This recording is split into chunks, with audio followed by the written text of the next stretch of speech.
We're all looking forward to celebrating Christmas, and it's a really good opportunity to reflect on what adds value to our lives, especially at this time of year, and what maybe doesn't add so much value that we could actually get rid of. So I want to share with you 3 things that I'm personally planning to do differently this Christmas. We've all received gifts at Christmas that we didn't really want and that we don't really value, and they're more than likely just going to end up in the bin. So we need to find ways of exchanging more sustainable value. And perhaps we get rid of the element of surprise with gift giving.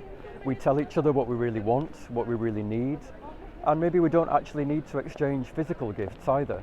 So your next Secret Santa, why not think about sharing charity donations or tokens for experiences that we can give to each other, such as cooking a meal or taking somebody on a trip that they would really enjoy.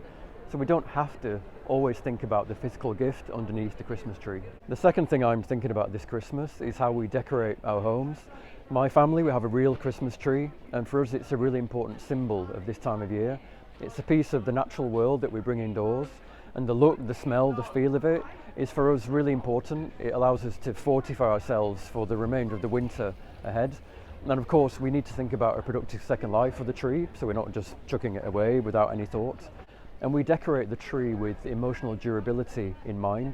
So rather than using things which are very novel or their value will pass, we try to decorate it with objects which have real intrinsic value, that we have a deep connection with, which will only improve and deepen over time.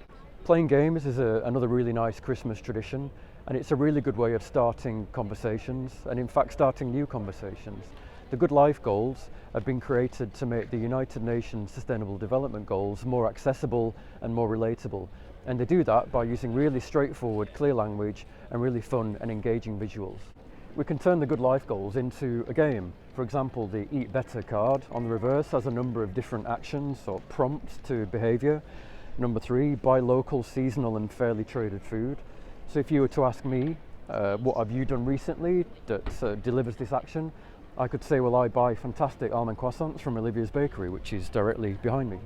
Now we've put Christmas into context, all of these ideas and actions are examples of what we can call sustainability literacy, which is going beyond the principles into actual actions. And that can inform the resolutions that we make as we move forward into the new year, as we think about what really is meaningful and adds value to our lives and what doesn't, and that we can maybe get rid of. So it's about galvanizing ourselves for a productive and successful year ahead. Merry Christmas.